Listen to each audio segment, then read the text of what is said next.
À juste titre. Le podcast Chiro qui fait du bien à ton dos. Bonjour à tous, nouvel épisode d'À juste titre, le podcast Chiro qui fait du bien à ton dos. Et aujourd'hui, c'est Stéphanie Drac, la déléguée générale de l'Association française de chiropraxie, qui vous présente cet épisode en compagnie de Daniela Martins, créatrice de contenu, et de Pauline Emer, sa chiropracteur. Un petit rappel à nos auditrices et auditeurs, À juste titre, est réalisé en partenariat avec Abaseo, le logiciel de gestion de patientèle de tous les chiropracteurs de France et de Navarre. Très très bonne écoute, et n'oubliez pas de mettre 5 étoiles sur Apple Podcasts, Spotify, et de vous abonner à juste titre, le podcast Chiro qui fait du bien à ton dos. Bonjour Daniela. Bonjour Stéphane. Alors en fait, c'est vraiment déroutant de te recevoir pour cette interview parce que depuis le temps que je te suis sur les réseaux, j'ai comme l'impression de recevoir ma meilleure amie à la maison, alors qu'en fait, on se connaît à peine. Bon allez, j'arrête la séquence fan club pour en venir à la raison de ta présence aujourd'hui.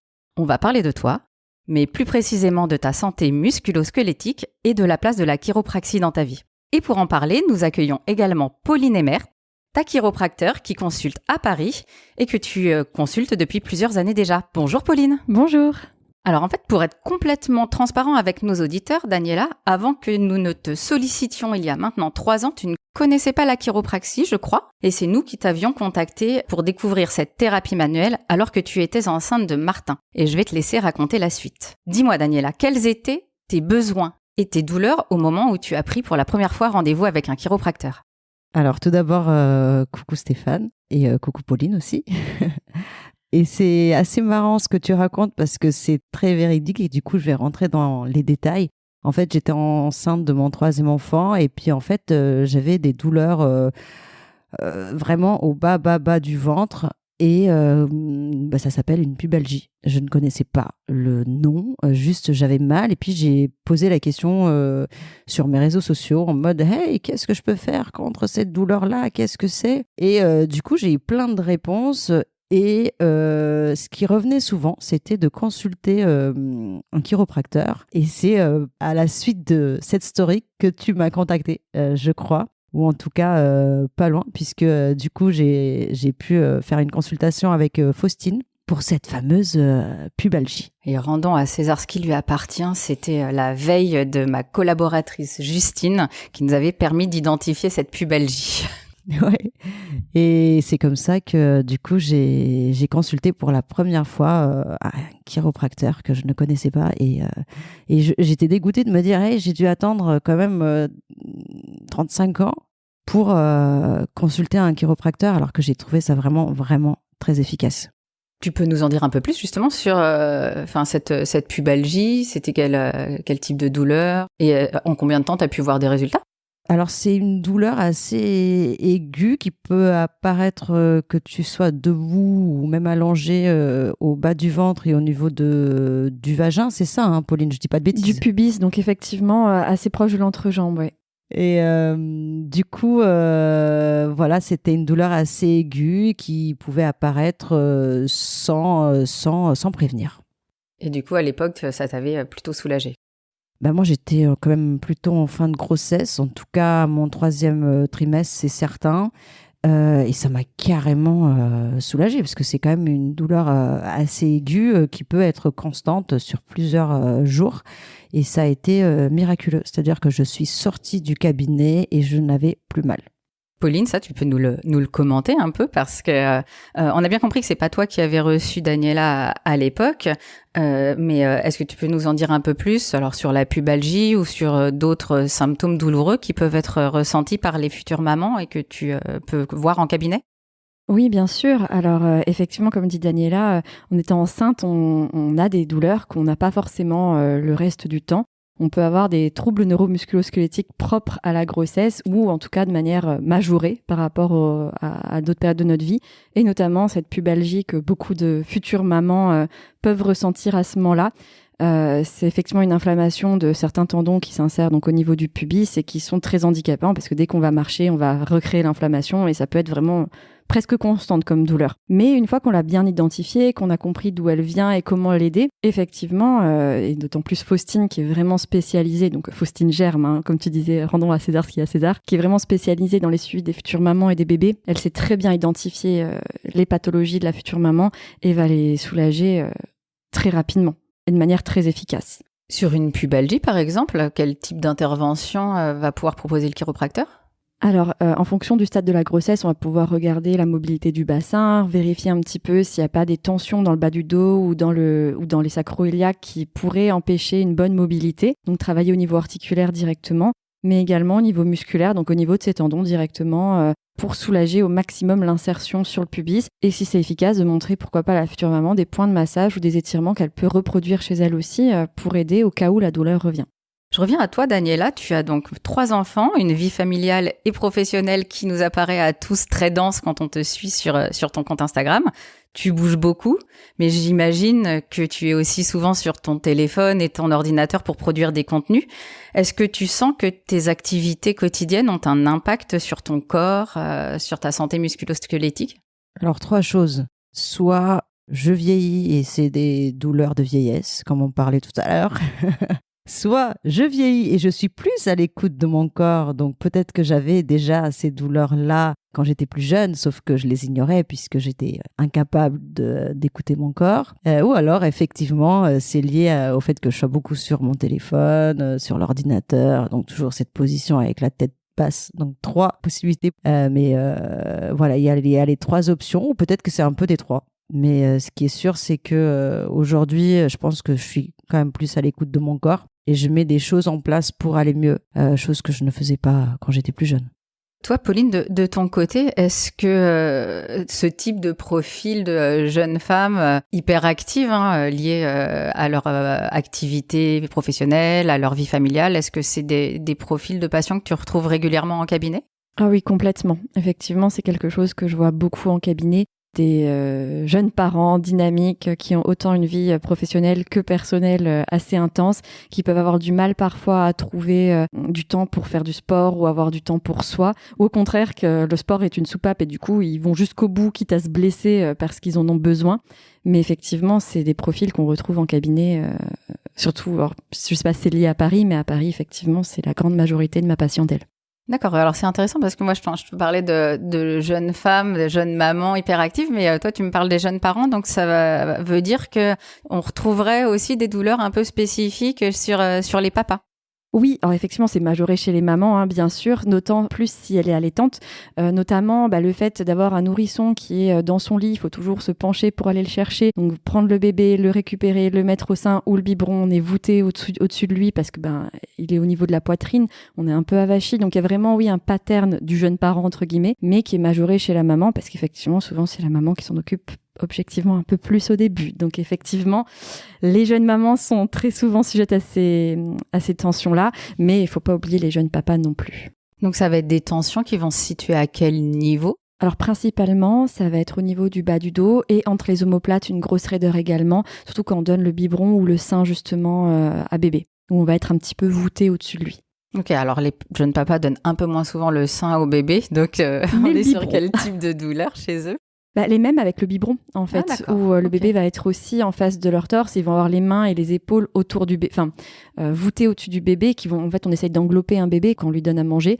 Donc, moins que la maman quand elle allaite, mais il y a quand même cette posture un peu avachie, pas avachie, mais enrobante autour du bébé. Exactement, recroquevillée. Bon, après, en revanche, la Daniela, son dernier bébé, je crois qu'elle ne l'allaite plus depuis un petit moment. Donc là, maintenant, c'est quel type de douleur et de tension ? C'est à quel niveau, toi ? C'est aussi entre les épaules ou...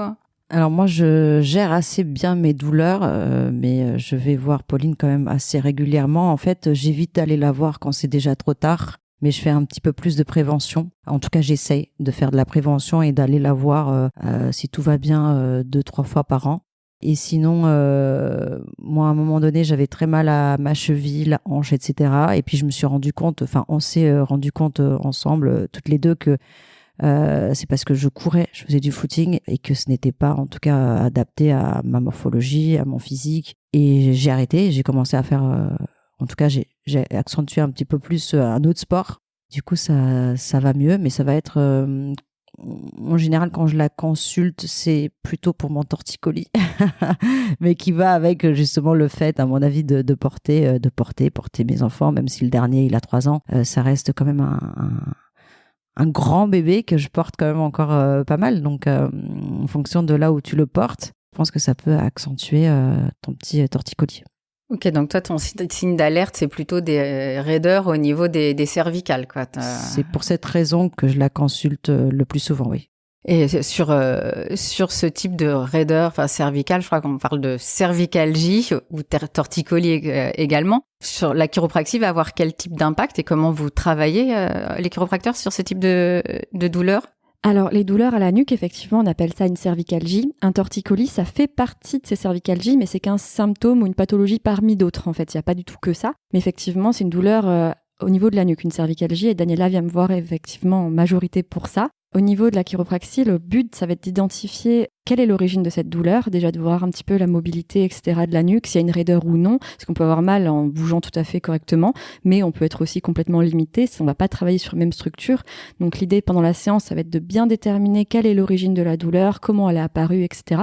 Et de pouvoir venir travailler, si nécessaire, sur rendre la mobilité s'il y a une raideur, et surtout diminuer la douleur à l'instant T, bien sûr, de manière efficace sur le moyen long terme, quoi.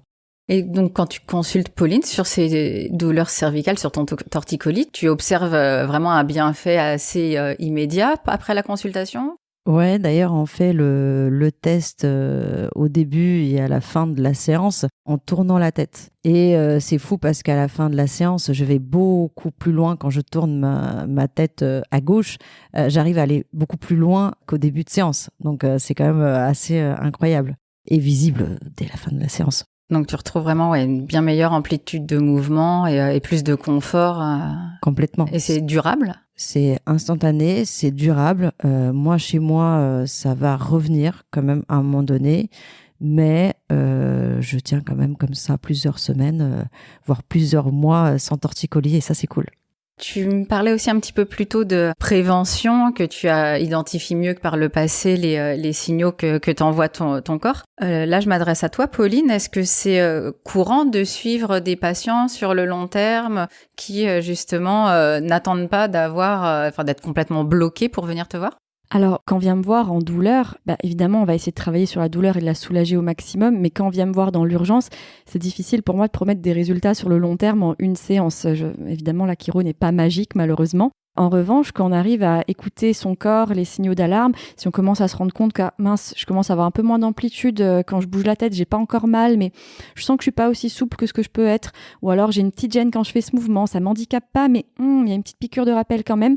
Ok, est-ce que c'est pas le moment éventuellement de faire des étirements hautes, voire d'aller consulter avant que j'arrive à la douleur ou au blocage, parce que le corps ne va pas être bloqué par la douleur en fait, donc on s'adapte. Daniela me disait tout à l'heure qu'elle vient me consulter 2-3 fois dans l'année, ce qui est un excellent rythme de prévention.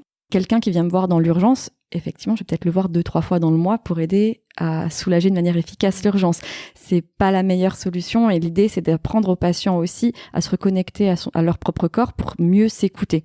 Donc ça, c'est un petit peu l'éducation, entre guillemets, qu'on peut apporter aux patients, c'est d'apprendre à s'écouter et d'être soi-même, d'avoir les clés soi-même pour prendre en main sa santé. Mais ça, tu en parlais un petit peu plus tôt, Daniela, en disant que c'est peut-être justement en vieillissant que tu étais plus attentive à ces signaux. Et est-ce que le chiropracteur, Pauline en l'occurrence, a pu t'aider dans cette démarche d'être plus attentive à ton corps et plus à l'écoute des signaux qu'il t'envoie? Alors déjà, quand je vais voir Pauline, j'ai l'impression aussi de passer en quelque sorte une séance avec ma psy.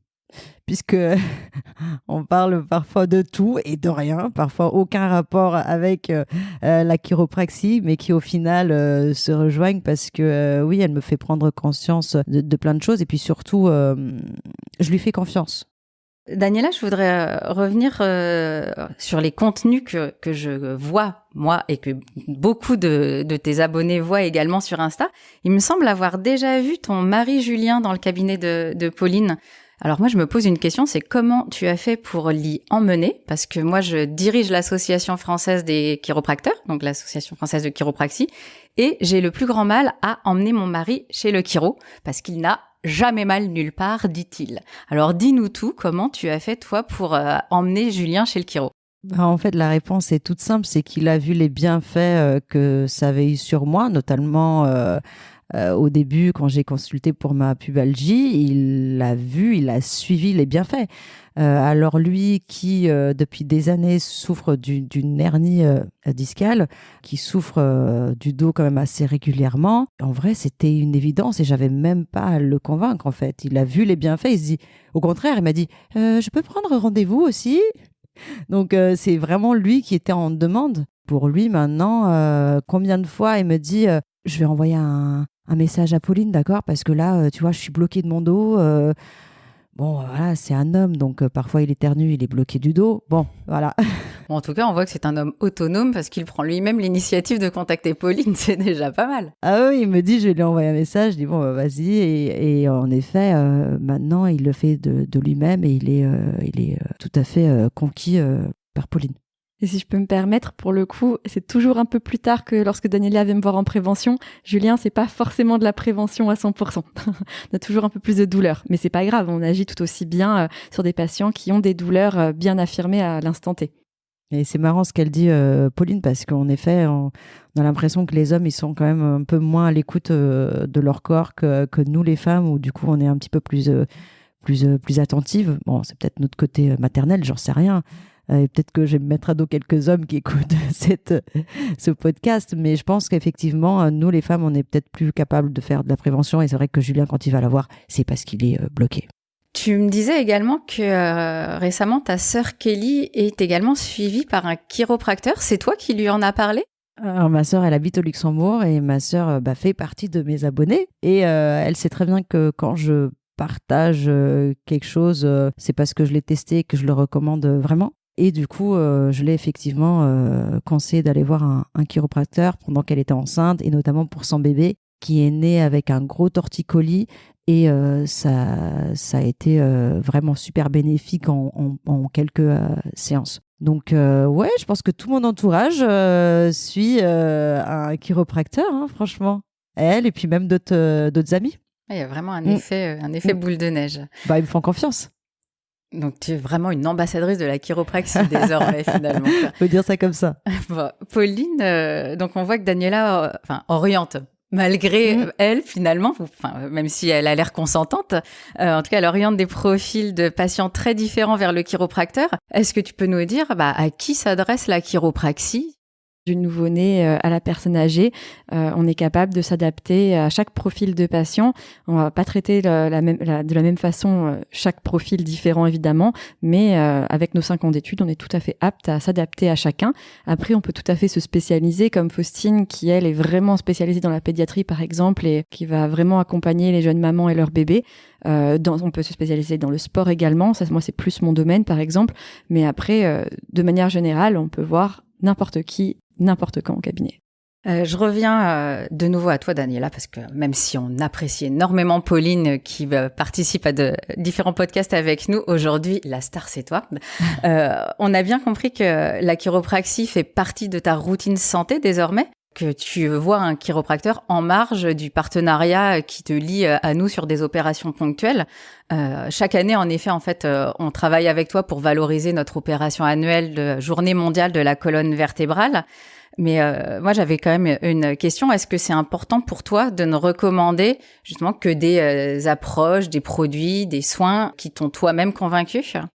Alors, je pense qu'on est toutes différentes dans la création de contenu. Moi, dans mon métier, ce qui est certain, c'est que tout ce que je recommande, c'est parce que je l'ai testé et que je valide moi-même. Pour moi, c'est important et c'est comme ça qu'on peut vraiment être, entre guillemets, efficace. C'est parce qu'on est convaincu de ce qu'on dit, de ce qu'on partage. Moi, c'est comme ça que je vois mon métier. Clairement, et ça pour les personnes qui me suivent peuvent le confirmer, c'est que je vais de temps en temps partager sur mes réseaux sociaux. Par exemple, quand je vais voir Pauline, je le partage et c'est en dehors de notre collaboration. Donc, c'est que derrière, il y a aussi une confiance qui s'installe et qui se développe entre mes abonnés et moi. C'est qu'ils disent, OK, c'est pas du one shot. Daniela, elle le fait à titre perso. Et pour moi, c'est le cas que ce soit avec vous ou avec les autres marques avec lesquelles je travaille. C'est important que mes abonnés puissent me faire confiance et se disent, OK, c'est pas du one shot. Si elle le recommande, c'est que c'est sincère et que ça vaut le coup. On a compris ce que Pauline apporte à Daniela en termes de bienfaits en santé. Mais Pauline, moi, je suis aussi curieuse de savoir ce que Daniela apporte à Pauline, en tout cas ce qu'elle apporte à ton cabinet. Alors, déjà, je reçois Daniela comme une patiente, donc globalement, j'attends pas que mes patients me rapportent quelque chose, évidemment. Mais dans ce cadre-là, c'est vrai que Daniela a une belle visibilité sur les réseaux. Effectivement, à chaque fois qu'elle vient me voir, j'ai un petit coup de boost sur ma page Instagram professionnelle déjà, c'est très agréable. Donc, je la remercie pour ça. Et c'est rigolo parce que dans les semaines qui suivent, je peux recevoir des patients qui veulent juste voir ce que ça fait d'avoir rencontré Daniela. Donc des patients qui sont plus curieux qu'autre chose en fait. Donc c'est très intéressant. Ça fait quoi de me voir en petite culotte alors Oui, c'est vrai qu'en plus elle te voit en culotte. Et de me tripoter. Vas-y, En ça tout fait bien. quoi alors? Les patients que tu m'apportes viennent vivre la même expérience que toi. Tu vois, ils disent je me suis installée sur la même table. C'est vraiment marrant. Non, c'est drôle, mais sinon, ça m'a quand même permis d'avoir de belles rencontres et des patients qui sont tout aussi intéressés par leur santé, qui ont découvert la chiropraxie via ça. Pour en parler plus sérieusement, oui, ça a permis quand même d'avoir une belle visibilité sur la chiropraxie. Et d'ailleurs, sur mes réseaux, j'ai pas mal de personnes qui me disent « Ah bah, grâce à Daniela, j'ai trouvé votre compte et j'ai trouvé un chiropracteur près de chez moi que je vais aller consulter. » Donc, c'est chouette pour la profession.